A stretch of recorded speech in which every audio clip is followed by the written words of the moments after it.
भारत युद्ध का नहीं बल्कि संवाद और कूटनीति का समर्थन करता है। ब्रिक्स शिखर सम्मेलन में बोले प्रधानमंत्री मोदी। 16वें ब्रिक्स शिखर सम्मेलन में प्रधानमंत्री मोदी ने युद्ध पर अपने पुराने रुख को दोहराते हुए कहा, भारत युद्ध का नहीं बल्कि संवाद और कूटनीति का समर्थन करता है।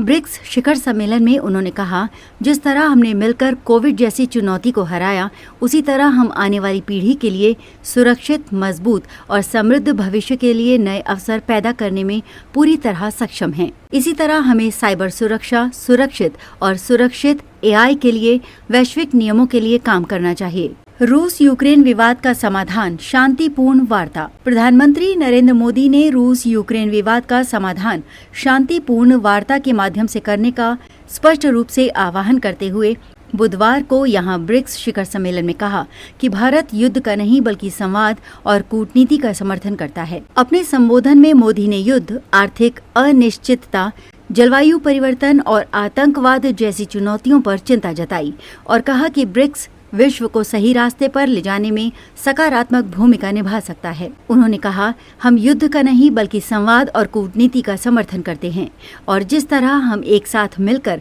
कोविड जैसी चुनौती से पार पाने में सक्षम हुए, उसी तरह हम भावी पीढ़ियों के वास्ते सुरक्षित, मजबूत और समृद्ध भविष्य सुनिश्चित करने के लिए नए अवसर पैदा करने में निश्चित रूप से सक्षम हैं। 16वां ब्रिक्स शिखर सम्मेलन। रूस के कजान शहर में 22 से 24 अक्टूबर तक 16वें ब्रिक्स शिखर सम्मेलन का आयोजन किया जा रहा है। शिखर सम्मेलन में रूस के राष्ट्रपति व्लादिमीर पुतिन और उनके चीनी समकक्ष शी जिनपिंग सहित ब्रिक्स देशों के शीर्ष नेता भाग ले रहे हैं। प्रधानमंत्री मोदी ने आतंकवाद से निपटने के लिए ठोस वैश्विक प्रयासों की भी वकालत की और कहा कि इस खतरे से लड़ने में कोई दोहरा मापदंड नहीं होना चाहिए। उन्होंने कहा, आतंकवाद और इसके वित्त पोषण का मुकाबला करने के लिए हमें सभी के एकनिष्ठ दृढ़ समर्थन की आवश्यकता है।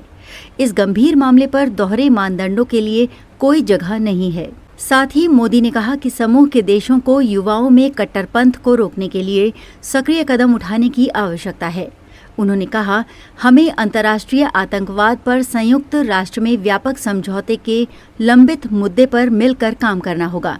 उन्होंने कहा कि इसी तरह हमें साइबर सुरक्षा, सुरक्षित और संरक्षित IA के लिए वैश्विक नियमन के वास्ते काम करने की आवश्यकता है। अगर आपको हमारी वीडियो पसंद आई हो तो हमारे वीडियो को लाइक करें, शेयर करें और हमारे चैनल धुरंधर टाइम्स को सब्सक्राइब करना ना भूलें।